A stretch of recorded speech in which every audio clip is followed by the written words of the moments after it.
Hello everybody, and welcome to another episode of Caching with CAJrrman. I'm once again out in Pike National Forest, and I'm going to hide 2 new caches today, and hopefully find one as well.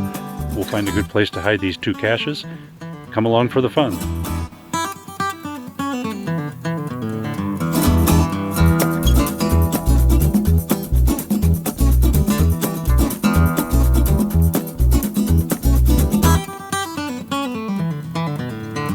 The thing about hiding caches out in the mountains off trail like this is you have to find a good place that has some rocks or branches or bark or something to hide a cache this size here. This is my trail mix number 39 cache.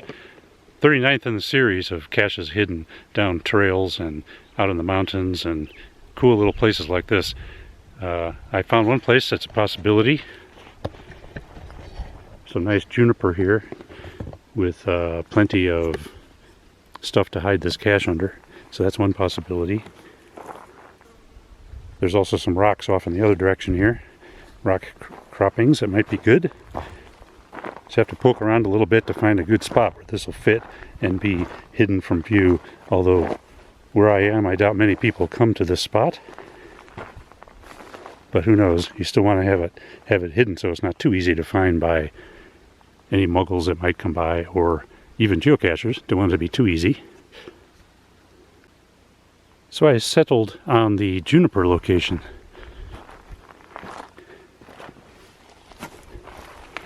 It's right down in there. Trail mix number 39. I'll put another couple of pieces of bark or branch on top of it. Now it's time to mark the waypoint. Mark waypoint. Always do several of these and then test it out after doing it. It's always nice to have a view right by a geocache. Well, the waypoint is good. I have another cache to hide on the way back.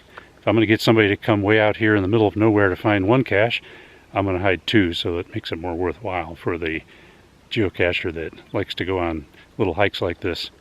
I'm about maybe a quarter mile from the road. And the interesting thing about getting here is there's no trail. You have to kind of find your way. It wasn't a hard hike though. It was downhill all the way here. Nothing steep. There was a little bushwhacking involved. Now, on the way back, somewhere I'll find a place to hide this other cache. I'm wondering if there might have been a trail through here at one time.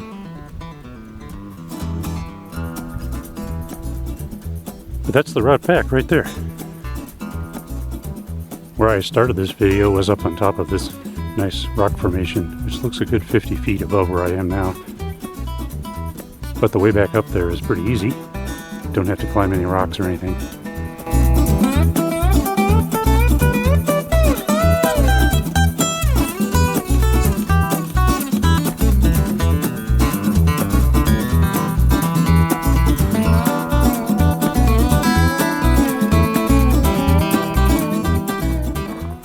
Well, I'm back close to where I started this video and decided to hide the second cache very close to where I started in a nice little, I think some sort of ground cover type juniper bush, and we're approaching it right now.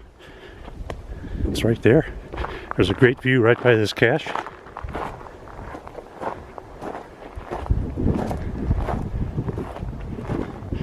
It's right in this bush. And one of the keys to hiding a cache where people might go by is to make sure that you can't readily see it by accident. It's right in there. I'm going to cover it up with some sticks just to be sure. So that cache is only a few hundred feet from the car. We're going to head back there now, and then there's a cache that somebody else hid that's just a little ways down the road. We're going to go see if we can find that one. Let's go.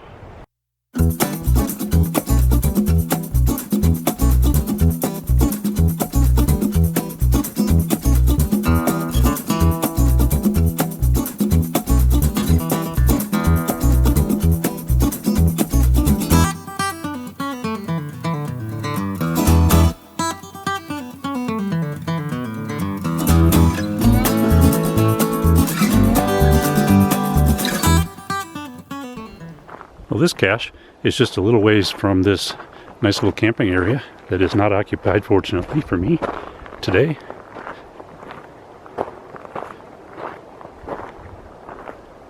about 400 feet from here. Have to figure out how to get to it. It's off in that direction.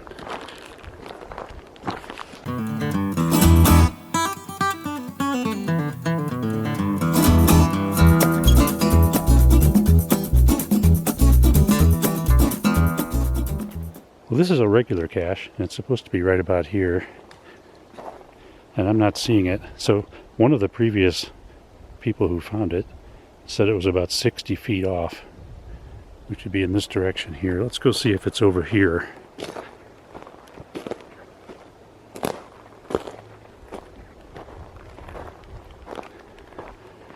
Well, there it is. Not very covered up, but it looks like it's in good shape.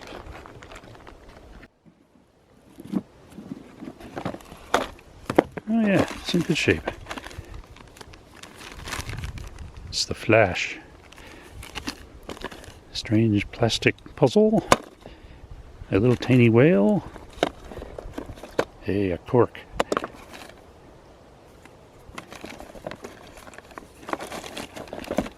Some other little things. Here's the logbook, which I'll sign in a moment. This cache was last found in October of last year, and now it's July of 2020. So I'm the first one to find this cache in 2020. It's a nice little cache. It's in good shape. I'm going to cover it up a little better than it was. And I'll put the log back as well. Alright, this looks better. This is a great area to explore. And with the addition of 2 more geocaches, there's even more reasons for geocachers to come out this way. You might require maybe a motorcycle or at least a smallish SUV like mine. I don't know that I'd take a regular car all the way out here, but you can certainly hike the road too. I'm about maybe a mile and a half from where I hid those 2 caches to this cache I just found. But that's the end of this video.